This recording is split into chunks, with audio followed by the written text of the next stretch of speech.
Once I had a patient who told me, "Doc, every time I eat Mexican food, my heart races." I said, that sounds like a taco cardia. And ever wondered how the heart ended up in jail? Well, there was a cardiac arrest. Hi everybody, it's Ryan here. I hope you and your family are well. Today we're talking about a very common condition in clinical practice, congestive cardiac failure. Thanks for joining me. This is the outline of our talk today. We're going to be covering a clinical case and break down congestive cardiac failure in terms of etiology, patient presentation, differential diagnosis, diagnostic evaluation in terms of signs and symptoms and presentations, treatment and management, prognostication and complications, and then of course we're going to share from the Bible. Thank you so much for joining me, guys. Let's get started. So regarding the epidemiology and prognosis of heart failure, which of the following statements is true? That A, among patients with heart failure with a reduced ejection fraction, coronary artery disease is the most common cause. Sounds juicy, huh? B, anemia is a frequent cause of heart failure among patients with a structurally normal heart. Is it C, due to advances in medical and device therapy, the prognosis of all patients with heart failure is now excellent, with now more than 90% surviving more than 1 year post-diagnosis. D, familial or genetic cardiomyopathy is quite rare, although it should be screened for aggressively to aid diagnosis and early treatment among pre-symptomatic affected family members. Or is it E, heart failure with preserved ejection fraction, so-called HIF-PIF, makes up a minority of the total population with heart failure? Nice to ask. Guys, congestive cardiac failure is a clinical syndrome in which the heart is simply unable to maintain adequate cardiac output to meet the needs of the body. It can be systolic, which is called heart failure with a reduced ejection fraction 60% of the time, or diastolic, which is otherwise termed heart failure with preserved ejection fraction. So in systolic dysfunction, the left ventricular ejection fraction is reduced to below 50%, and in diastolic dysfunction, the left ventricular ejection fraction is preserved, but that left ventricle is stiff and has reduced compliance and reduced ability to relax. Symptomatic left ventricular systolic dysfunction, which is defined as reduced left ventricular ejection fraction with symptoms of fatigue, volume overload, and diminished exercise tolerance, is considered congestive cardiac failure. Now, the New York Heart Association classifies heart failure based on functional capacity, with grade 1 hardly affecting ordinary activity and grade 4 being at rest. But a new staging system emphasizes early treatment of risk factors. We'll be talking about that. Okay, guys, let's look at etiology, epidemiology, and risk factors. Right, so congestive heart failure is either due to HIF-RIF or HIF-PIF, and we spoke about that, right, which is systolic and diastolic dysfunction respectively. In the Western world, the most common etiology for systolic dysfunction is firstly ischemic heart disease, then followed by hypertensive heart disease, then followed by chronic alcohol abuse. Right, in the Western world, ischemic heart disease, followed by hypertensive heart disease, followed by chronic alcohol abuse. Other etiologies include viruses, genetic predisposition, don't forget postpartum cardiomyopathy, valvular heart disease, the likes of aortic stenosis and regurgitation, and mitral regurgitation. Common causes of heart failure with a preserved ejection fraction, so-called diastolic dysfunction, includes hypertension, HOCM, which is hypertrophic obstructive cardiomyopathy, restrictive heart disease in the way of sarcoidosis, amyloidosis, hemochromatosis, and pericardial constriction, especially in patients who have TB pericarditis. Watch that. High output failure is a type of heart failure related to the inability to meet the high tissue demands of the body despite a normal heart, and classic poster children for that are thyrotoxicosis, sepsis, and anemia. The incidence, as we know, of heart failure is dramatically increasing. It is the most common admission diagnosis and accounts for upwards of 20% of all hospitalization in patients older than 65. All right. So this is looking at selected causes of heart failure as per Harrison's. Right. So first up, let's just get my pointer in there. We talk about heart failure with a diminished ejection fraction. Then we have heart failure with preserved ejection fraction and high output failure. So we already touched on this, that the main cause in the Western world for HIF-RIF is coronary artery disease in the way of myocardial infarct, myocardial ischemia. What about valvular heart disease in the way of aortic stenosis and regurgitation, mitral or tricuspid regurgitation, congenital heart disease, albeit not that common, infections like Chagas and HIV, non-ischemic cardiomyopathy like infiltrative disorders, tachycardia-induced, toxic cardiomyopathies on the back of chemoimmunotherapy, drugs, alcohol, cocaine, chronic lung and pulmonary vascular disease in the way of core pulmonary, pulmonary arterial hypertension, and autoimmune diseases as well. HIF, we look at hypertension, stenotic valvular lesions, HOCM, constrictive pericarditis, those by and large are the most common, myocarditis, obesity, coronary artery disease, restrictive cardiomyopathy, we touched on those, radiation, aging, and endomyocardial fibroelastosis. High output failure on the back of thyrotoxicosis, anemia, sepsis, obesity, cirrhosis, vitamin B deficiency, which is beriberi, and so forth, right?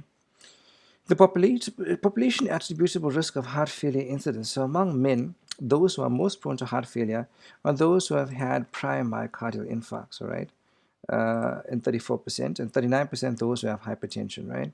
Then we have smaller contributions coming from angina pectoris, diabetes, left ventricular hypertrophy, and valvular disease. Women who had highest risk for heart failure, 59% those who have hypertension, 13% those who have previous MI, 5% of them have angina, 12% diabetes, 5% LVH, 8% valvular disease, all right? This is basically looking at remodeling stimuli in heart failure. So chronic hemodynamic stimuli such as pressure and volume overload lead to ventricular remodeling through increase in myocardial valve stress, inflammatory cytokines, signaling peptides, and neuroendocrine signals, and oxidative stress. The myocardium responds with adaptive as well as maladaptive changes. Re-expression of fetal contractile proteins and calcium handling proteins may contribute to impaired contraction and relaxation.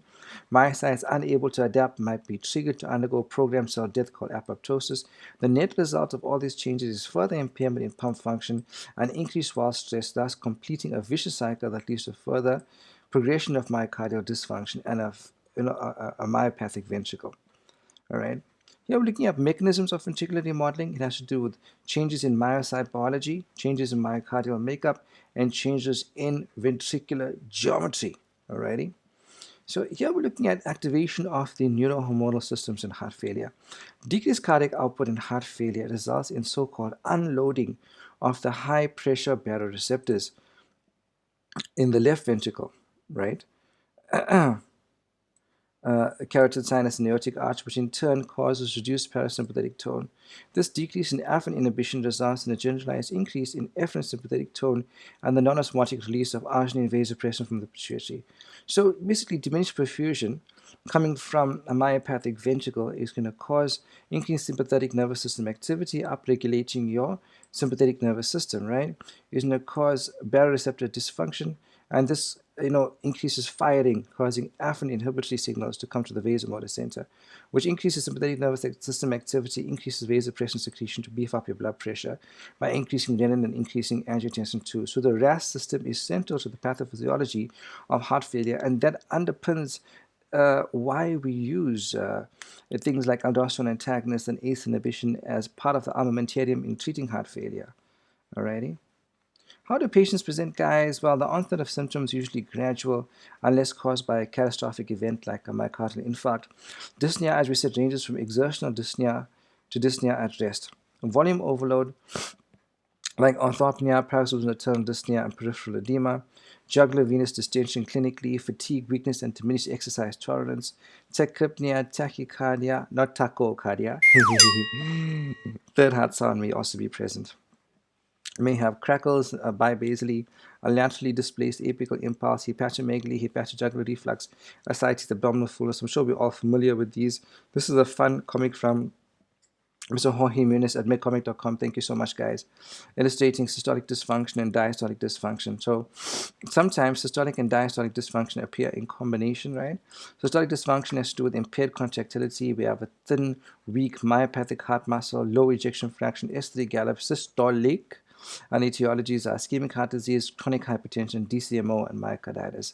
Situation in diastolic dysfunction, which is HIF-PIF, is that of impaired filling and relaxation of our ventricle with a stiffened, thick heart muscle, a normal ejection fraction, and an S4 gallop. Diastolic. Remember that S4 is more closely associated with S1, but S2 is more closely associated with, or rather S3 is more closely associated with S2.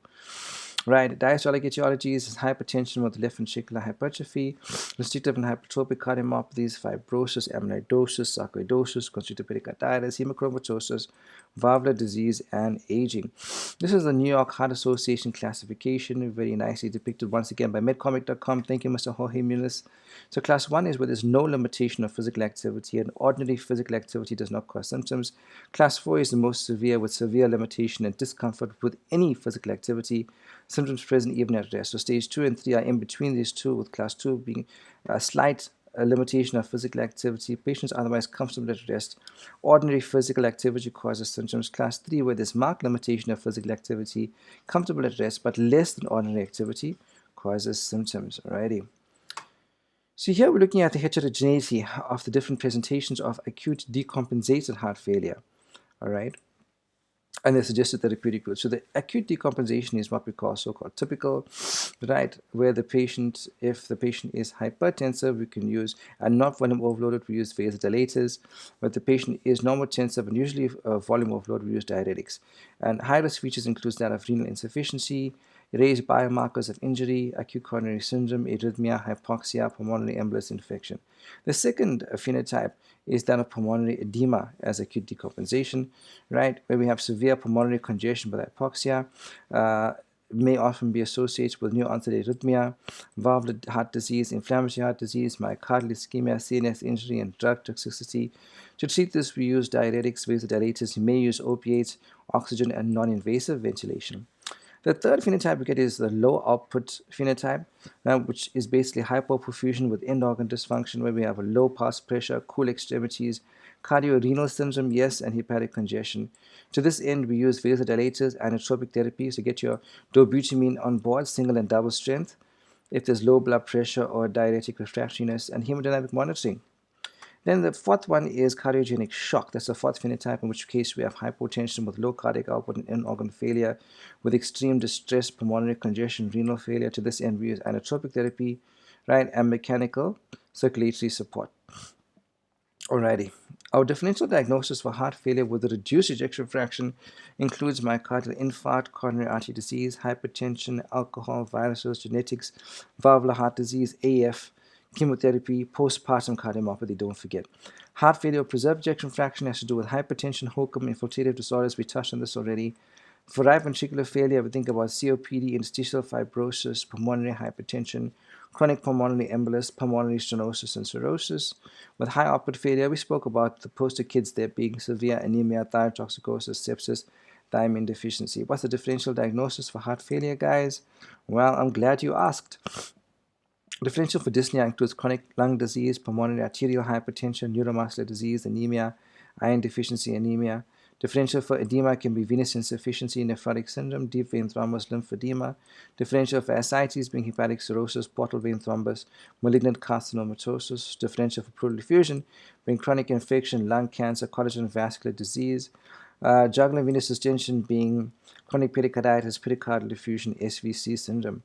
Guys, what is cardiac cachexia? The definition is edema-free weight loss of at least 5% over 12 months or less in the presence of underlying illness, or a body mass index of below 20 kgs per square meter, and at least 3 of the following: diminished muscle strength, fatigue in the way of physical and or mental weariness resulting from exertion, anorexia with limited food intake, less than 70% of usual, or poor appetite, low fat-free BMI with lean tissue depletion by a DEXA scan, less than 5.45 in women, less than 7.25 in men, and you have abnormal chemistry in the way of increased inflammatory markers, anemia, and a low serum albumin. Okay, guys, just looking at the initial assessment in heart failure, right? So you do your history and physical exam, which is the basic tenet of internal medicine. You got to take a good history, examine physically, do your labs, your chest X-ray, your electrocardiogram, work up the echo. From there, you can ascertain the cause. You may need a cardiac MRI, CT, or PET scan to visualize ischemia or check for viability on imaging. Cardiac cath sometimes, coronary angiography in the case of angina or ischemia, or if the patient has chest pain or risk factors. You also want to screen for hemochromatosis, amyloidosis, sarcoidosis if you're dealing with HIF-PIF in the myocardial biopsy, right? And for risk stratification, we talk about the NYHA class. You may consider exercise stress test, a BNP level, ambulatory rhythm monitor, hemodynamics, and a family history, all right? So diagnosis, guys, is largely based on history and physical exam. Common signs and symptoms, we said: weight gain, dyspnea, fatigue, diminished exercise tolerance. HIF, reduced ejection fraction, can be classified into the following stages. So we have AHA, American Heart Association stage A, which is for patients who are at risk. Example, they have hypertension, type 2 diabetes, but without clinical evidence of heart failure yet. AHA stage B corresponds to NYHA class 1, which is basically asymptomatic systolic dysfunction. AHA class C corresponds to NYHA class 2 and 3, where there is indeed symptomatic systolic dysfunction upon moderate exertion, which is class 2, or with mild physical activity, class 3. AHA stage D or NYHA class 4 are kind of synonymous, where their symptoms occur at rest or with minimal exertion. Initial labs, we do full blood count, your chemistries, your urea and electrolytes. Otherwise, you're going to miss cardiorenal syndrome. Liver function test, which may be elevated due to liver congestion. International normalized ratio. Because of liver congestion, this may be up as well. Cardiac enzymes, especially in the setting of myocardial ischemia. Right? B-type natriuretic peptide less than 100 picogram per mole generally rules out CCF. Elevated BNP is non-specific, but if above 500 picogram per mole suggests CCF. And we use the BNP when the patient presents with what looks like pulmonary edema, but we're not sure whether it's cardiogenic or non-cardiogenic, or if this is just secondary to some other pathology, like a pneumonia. A BNP can be used to rule in or rule out cardiac failure based on those cut points. The chest X-ray, as we know, may show cardiomegaly, increased pulmonary vasculature in the way of cephalization, hilar fullness and curly B lines, interstitial edema and pleural effusions. ECG may show acute ischemia or LVH. Echo is indicated in all patients to assess our left ventricular function. And from there, we can say if the patient has HIF-PIF or HIF-RIF. Now, all patients with newly diagnosed left ventricular dysfunction should be evaluated for coronary artery disease with either stress testing or coronary angio, which is left heart cath, okay? So here we see a beautiful picture of pulmonary edema, right? This is beautiful pulmonary edema. So fluffy opacity is spreading from both hilar regions. Let's get my pen in there. Fluffy opacity is spreading from both hilar regions, giving us a bat wings appearance. The heart is enlarged in the transverse diameter, so this is definitely cardiomegaly. This is pulmonary edema, right? So guys, treatment and management of acute decompensated heart failure. The tenets of management is you may require oxygen to maintain your stats above 90%. Loop diuretics are the mainstay of treatment early on, usually furosemide or Lasix. Vasodilators in the way of nitrocine are used to decrease preload by venodilation and afterload by arteriodilation. Inotropes like dobutamine or an intra-aortic balloon pump, if the patient is severely hypotensive, may be needed to improve cardiac output in severe disease. Then, of course, you want to identify and treat the precipitant. Precipitating factors in heart failure, guys, as per Harrison's, break it down nicely into patient-related factors, provider-related factors, heart failure-related, other disease states. So patient-related factors includes excess exertion or emotional stress, excess fluid and or sodium intake, non-adherence with medication, heavy alcohol use. Provider-related are things like medications that cause salt and water retention, like non-steroidals, like diazolidine prescribed use of medications with negative inotropic properties like calcium channel blockers, or unrecognized congestion and inadequate use of diuresis. Heart failure-related precipitants, guys, uncontrolled hypertension, myocardial ischemia or infarct, atrial ventricular arrhythmias, pulmonary embolus, other diseases like systemic infection, worsening renal or hepatic failure, hyperthyroidism, untreated sleep apnea, anemia. Mechanisms that contribute to development of heart failure, speaking specifically to patients who have type 2 diabetes: altered myocardial substrate, abnormal mitochondrial bioenergetics, oxidative stress and inflammation, lipotoxicity, endoplasmic reticulum stress, the list goes on, right? Many reasons why patients who have type 2 diabetes develop heart failure. Metformin is an excellent drug which has proven cardiovascular benefits, right? Guys, precipitants of acute heart failure, there's an easy way to remember it, and I've got a video on this. I encourage you to check it out. So F is failure to take medications, which speaks to non-compliance. A can be anemia or arrhythmia. I speaks to infection or ischemia, so it's very important to get an ECG on these heart failure patients. L speaks to lifestyle, which is very uncommon, but that speaks to consumption of food with a very high salt load, like specific types of sushi, for instance. U speaks to upregulators, and the poster child for that is thyrotoxicosis. R is rheumatic fever. E speaks to embolus, especially pulmonary embolus in the context of right heart failure. So when we talk about chronic compensated heart failure, there are drugs which have a mortality benefit in heart failure with reduced ejection fraction. ACE inhibitors or ARBs are one of those drugs. They are the mainstays of afterload reduction, have been shown to increase survival in HIF, RIF, right? sorry, it's HIF-RIF, not HIF-PIF there. Beta blockers like carvedilol also increase survival in systolic dysfunction. However, you want to avoid this during the acute phase of heart failure because it's negatively chronotropic and inotropic and should be started before hospital discharge. Aldosterone antagonists like spironolactone have mortality benefit in class 3 and 4 heart failure patients. In combination, nitrates, which act to decrease preload, and hydralazine, which decreases afterload, increase stroke volume and decrease ventricular systolic wall stress. Loop diuretics are for symptoms and do nothing for mortality. Loop diuretics like furosemide and digoxin improves symptoms but not survival. Digoxin improves morbidity, so decreases the number of hospital admissions in the future. Newer agents like ivabradine and the angiotensin receptor neprilysin inhibitors, the new kids on the block. Implantable defibrillator or cardiovascular defibrillator should be considered if your left ventricular ejection fraction is below 35% or class 2 or 3 heart failure. A biventricular implantable cardiovascular defibrillator should be considered if your left ventricular ejection fraction is below 30%, your QRS duration is longer than 130 milliseconds, so there's definitely a block, a bundle branch block, or class 3 or 4 heart failure. End-stage heart failure may require a left ventricular assist device or cardiac transplant, right? So these are basically the drugs that we use in the setting of heart failure. Those with proven mortality benefit in heart failure with reduced ejection fraction are our ACE inhibitors, and there's a couple that we have there. Enalapril, probably most familiar to us. Angiotensin receptor blockers, right, like losartan. Aldosterone antagonists like spironolactone. Beta blockers like carvedilol, bisoprolol.